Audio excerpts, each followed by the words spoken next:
Bienvenidos a una nueva clase del Sistema de Educación a Distancia de la Universidad Católica de Salta.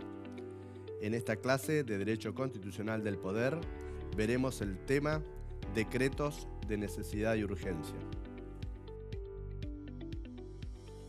Muy buenas tardes. En la clase de hoy vamos a hablar, como ya dijimos, de decretos de necesidad y urgencia.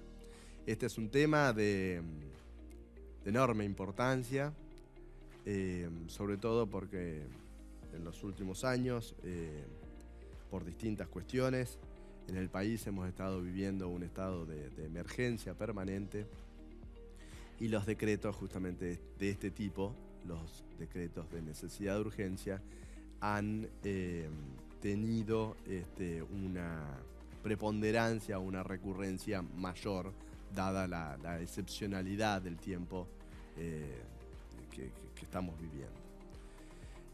Para hablar de decreto de necesidad de urgencia, lo primero que tenemos que tener presentes es quizás el fallo Peralta. Este fallo Peralta fue previo a la reforma del 94 y creó las bases del instituto. Fue cuando la Corte desarrolló la argumentación más importante para justificar la necesidad, para justificar en realidad dar el andamiaje jurídico por el cual el Poder Ejecutivo y no el Poder Legislativo emanaba una norma con fuerza de ley ante una situación excepcional para reencauzar una crisis, una situación de crisis y poder dar vuelta a la página y avanzar.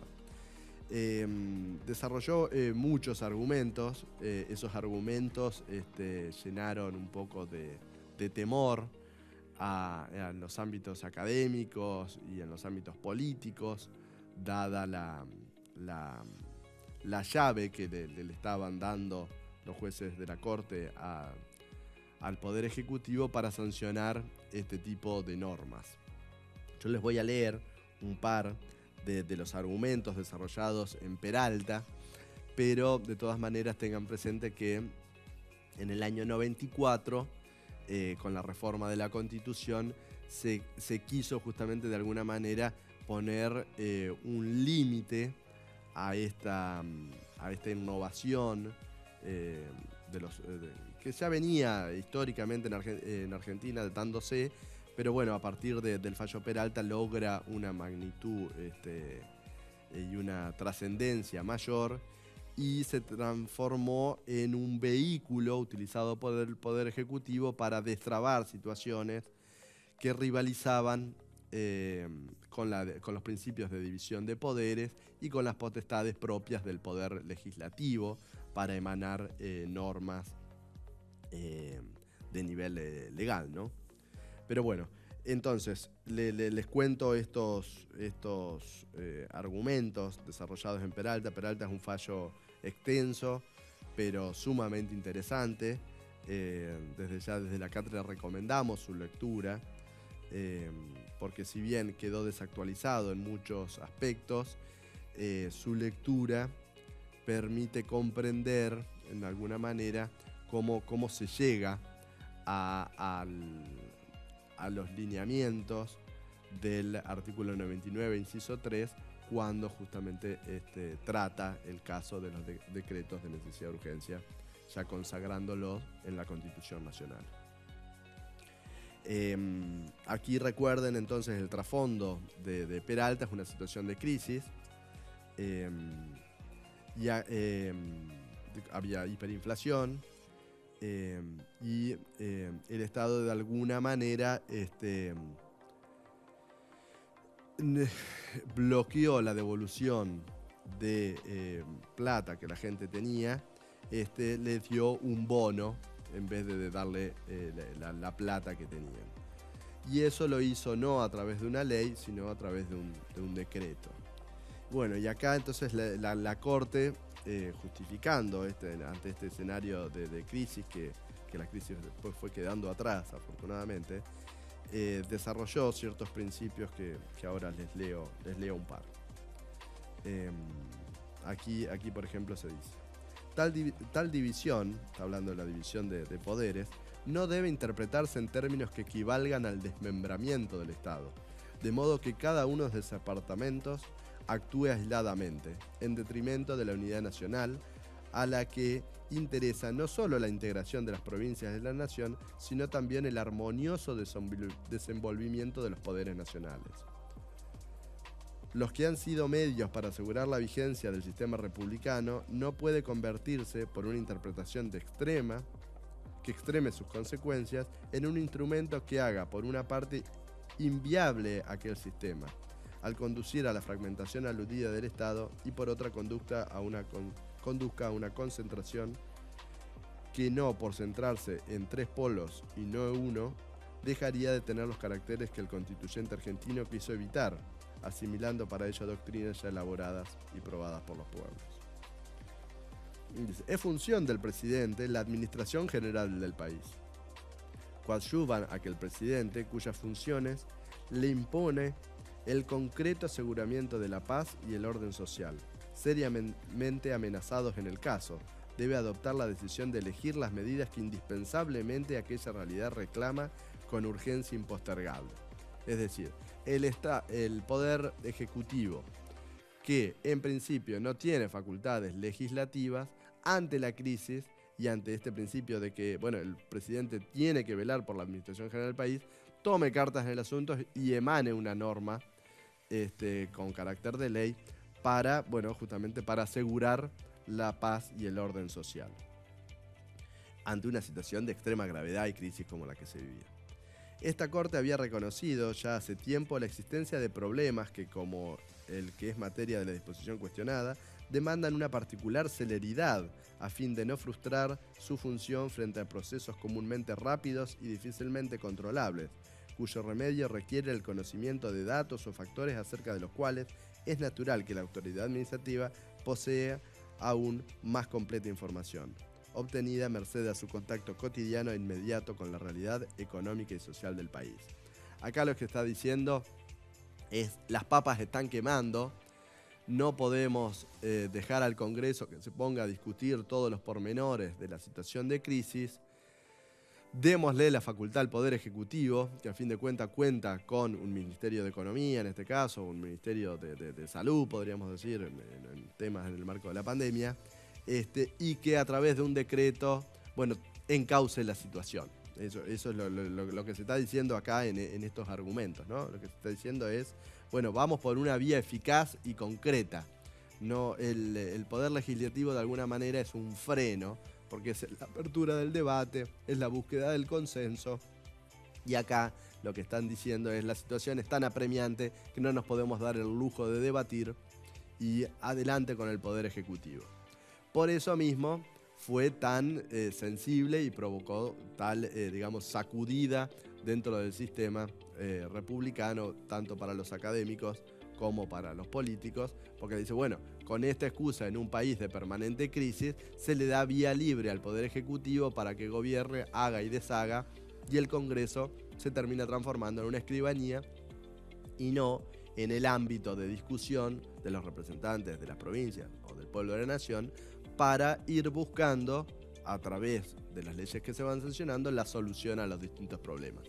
Entonces dicen, cuidado, porque ahora la Corte le dio luz verde a los decretos. Entonces, citan otros ejemplos, como la Constitución de la Unidad Nacional implica también la de asegurar su continuidad y supervivencia, diciendo, acá hay cuestiones más elementales, previas a la división de poderes. Hay que seguir vivos y mantener el país cohesionado, y para eso hay que actuar rápido, está diciendo la Corte, ¿no? Y acá señala también que el fundamento de las leyes de emergencia es la necesidad de poner fin o remediar a situaciones de gravedad. Los 4 requisitos que debe llenar la ley de emergencia para que su sanción esté justificada, y que ya habían sido mencionadas por el Chief Justice Hughes en el caso Home Building and Bledsoe. Es necesario para ello que exista una situación de emergencia que imponga al Estado el deber de amparar los intereses vitales de la comunidad, que la ley tenga como finalidad legítima la de proteger los intereses generales de la sociedad y no a determinados individuos. Que la moratoria sea razonable acordando un alivio justificado por las circunstancias.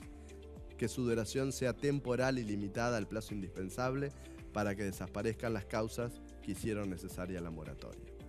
Bueno, esto que ya habíamos ido, o sea que lo vamos a ir viendo después en el artículo ya consagrado, es esta idea de, bueno, tienen que ser razonables, tienen que ser ante situaciones excepcionales, de una gravedad extrema, tienen que estar acotadas en el tiempo, estas limitaciones, cuando hay limitaciones a derechos.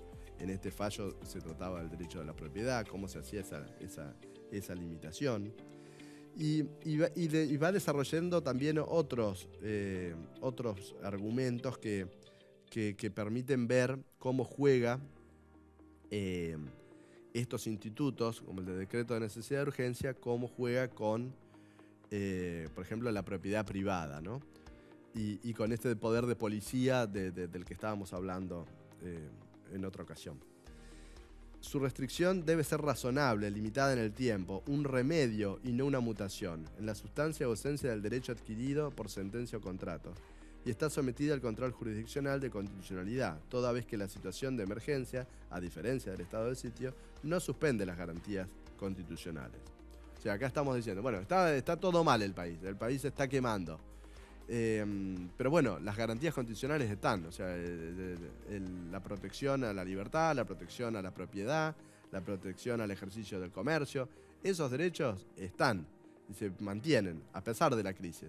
Entonces, si va a haber un decreto, como el que se discutía en este caso, que atenta o agrava o regula la propiedad de los particulares, bueno, tiene que ser de una manera razonable. Y de alguna manera no saturar no alterar la sustancia de ese derecho que se está viendo afectado por este poder de policía, poder de reglamentación del derecho. Y acá les leo más argumentos, ¿no? Porque es interesante cómo la Corte va diciendo, bueno, está la crisis, está el problema financiero que estamos teniendo, que si no reglamentamos y a la gente que dejó la plata en los depósitos le damos bonos, que si le diésemos los pesos, en ese momento si le diésemos los australes, ¿qué iban a hacer con esos australes si los tenían en el bolsillo y los sacaban del sistema? Porque era tal la crisis y tal la licuación por efecto de la inflación del valor del dinero, que aquí la Corte terminó entendiendo que terminaba siendo beneficioso para el propio dueño del dinero, que no le den dinero, sino que le den estos bonos, porque al final del día eran medidas drásticas, pero que iban a permitirle, en última instancia, conservar un valor que de la otra manera se iba a haber visto licuado. Pero, como verán y podrán darse cuenta, es una argumentación sumamente polémica. Y la Corte, primero los constituyentes y después la Corte, fue tomando distancia de las aseveraciones que se sostuvieron en Peralta. Y así es como llegamos al artículo 99, inciso 3 de la Constitución, que se los leo ahora y lo seguimos conversando. El presidente de la Nación tiene las siguientes atribuciones. Participa de la formación de leyes con arreglo a la Constitución, las promulga y hace publicar. Principio general ahora. El Poder Ejecutivo no podrá en ningún caso, bajo pena de nulidad absoluta e insanable, emitir disposiciones de carácter legislativo. Bueno, acá, ¿qué es lo que se quiere hacer en este principio? El Poder Ejecutivo promulga las leyes que se discuten en el Congreso. El Poder Ejecutivo no sanciona leyes. Es de nulidad absoluta e insanable emitir disposiciones de carácter legislativo. El principio es no puede. La Constitución en esto trató de ser sumamente claro. Muchos autores lo que dijeron es, al consagrarlo, le terminaron abriendo la puerta al Poder Ejecutivo para sancionar decretos de necesidad y urgencia a Piacere. Y sigue el inciso 3. Solamente cuando circunstancias excepcionales hicieran imposible seguir los trámites ordinarios previstos por esta Constitución para la sanción de las leyes y no se trate de normas que regulen materia penal, tributaria, electoral o de regímenes de partidos políticos, podrá dictar decretos por razones de necesidad de urgencia, los que serán decididos en acuerdo general de ministros que deberán refrendarlos conjuntamente con el jefe de gabinete de ministros. Y sigue y establece un procedimiento que se complementa con una ley posterior, que está sancionada, y aprovechemos a mencionarlo, porque muchos textos que quizás ustedes consulten para preparar la materia fueron impresos previos a la sanción de la ley y por ende hacen todos razonamientos a partir de la inexistencia de esa ley. Pero bueno, la ley que crea la Comisión Bicameral Permanente ya está promulgada, ya hay un mecanismo vigente, y esto ténganlo en cuenta para preparar la materia. El año, o aquí mejor dicho, esto demuestra la importancia de estudiar los temas a partir de bibliografía actualizada, porque en este caso es recurrente ver errores en los exámenes.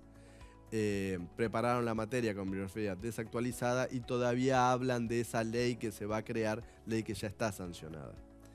Pero bueno, como ven, aquí es lo que establece el artículo 99, es un principio de prohibición para el Poder Ejecutivo de emitir normas de carácter legislativo, y un principio de excepción o de excepcionalidad muy concreto para dar pie a estos decretos de necesidad y urgencia.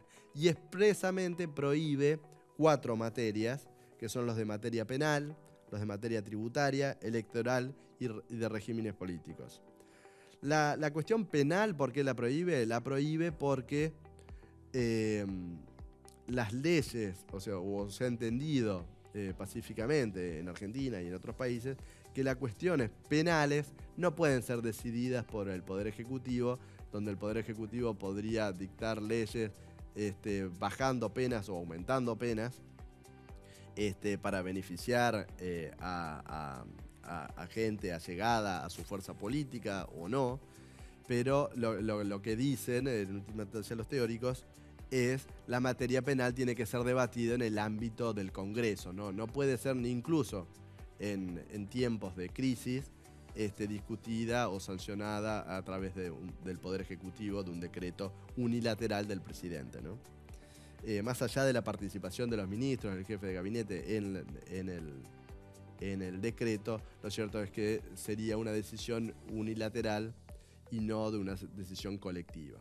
Bueno, lo mismo pasa en materia tributaria, hay una veda, no pueden tratar temas tributarios, los DNU, y después sobre los regímenes de partidos políticos y electorales, porque lo que se busca siempre en materia electoral son las reglas de juego, ¿no? O sea, no podemos, a través del Poder Ejecutivo, que siempre en última instancia es de un único partido, cambiar las reglas de juego que alterarían el normal funcionamiento de la vida democrática y republicana y de la alternancia en los cargos si el presidente de turno saca decretos de necesidad y urgencia afectando ya sea el juego electoral o ya sea las normas que impactan en los partidos políticos que participan de la vida democrática, ¿no? Y ahora déjenme terminar con el fallo Berrocchi, que fue del año 99, que fue sumamente importante. También lo recomendamos, hace una relectura de la posición que había adoptado la Corte en Peralta, lo menciona, lo desarrolla, y termina estableciendo unos principios que lo seguimos viendo al día de hoy, en la discusión ante cada decreto de necesidad de urgencia, el Poder Ejecutivo en última instancia trata de pararse dentro de los supuestos que prevé este fallo Berrocchi. ¿Y qué fue lo que concluyó, ¿no? La Corte en el año 99, decíamos? Era, para que el Poder Ejecutivo pueda ejercer legítimamente facultades legislativas que en principio le son ajenas, es necesaria la concurrencia de alguna de estas dos circunstancias. Primero, que sea imposible dictar la ley mediante el trámite ordinario previsto por la Constitución. Vale decir que las cámaras del Congreso no puedan reunirse por circunstancias de fuerza mayor que lo impidan, como ocurriría en el caso de acciones bélicas o desastres naturales que impidiesen su reunión o el traslado de los legisladores a la capital federal. Bueno, ahora no hemos tenido un escenario de guerra, pero hemos tenido la pandemia y como todos recordarán, el Congreso no podía sesionar, no podía reunirse por las restricciones justamente sanitarias adoptadas en el marco de la pandemia y la propagación del COVID-19. Entonces, ante este supuesto excepcional de que el Congreso no se puede reunir, adelante el Poder Ejecutivo puede sacar un decreto de necesidad de urgencia. Siempre un tema que no sea de los vedados, ¿no? Pero aquí da una apertura y fija un límite de extrema excepcionalidad. Y fija un segundo supuesto, que es la situación que requiere solución legislativa sea de una urgencia tal que deba ser solucionada inmediatamente, en un plazo incompatible con el que demanda el trámite normal de las leyes. Bueno, este segundo punto fue muy discutido por la doctrina y por los académicos, porque de alguna manera establece un parámetro que no estaba previsto en la Constitución y que dice, bueno, si hay que discutir mucho el tema, bueno, vale el decreto de necesidad de urgencia. El Parlamento, desde siempre, ha tenido una mecánica lenta, burocrática, porque hay que discutir los temas, va a una cámara, va a la otra cámara, vuelve a la cámara inicial, dependiendo cómo evoluciona el debate. Y acá, a fin de cuentas, le está diciendo, bueno, si el Poder Legislativo es demasiado burocrático y la solución requiere una inmediatez que se contrapone con este principio, adelante con el decreto de necesidad de urgencia. O sea, ya no es el primer supuesto de una situación bélica, sino el temor a que el Congreso se pierda en discusiones y búsquedas de consensos. Adelante con los decretos. Bueno, este es un tema sumamente polémico, punto 2. Les recomendamos la lectura de los fallos, la lectura de la bibliografía, que como verán son temas que se están discutiendo, y si agarran cualquier DNU de los últimos que se han emitido, verán que siempre se termina en la argumentación inicial y fundamentación por la cual se expiden, se están remitiendo en última instancia a los márgenes de oportunidad para su sanción que dio el fallo Berrocchi. Bueno, con esto cerramos la clase de decretos de necesidad de urgencia. Desde ya, cualquier consulta sobre estos temas las podemos seguir viendo en el foro. Es un tema siempre presente en la vida argentina, así que esperamos que se aprovechen para poder estudiarlo en detalle, porque como abogados profesionales del derecho es muy importante que comprendan el marco en el que se emiten este tipo de normas. Hasta luego. En la clase de hoy hemos visto y desarrollado el tema decretos de necesidad de urgencia, que se encuentra comprendido en la unidad 2 del programa de estudio. Como vimos en esta clase, la Constitución tiene consagrado el tema de los decretos de necesidad de urgencia en el artículo 99, inciso 3. Recomendamos vivamente la lectura del fallo Peralta, del fallo Berrocchi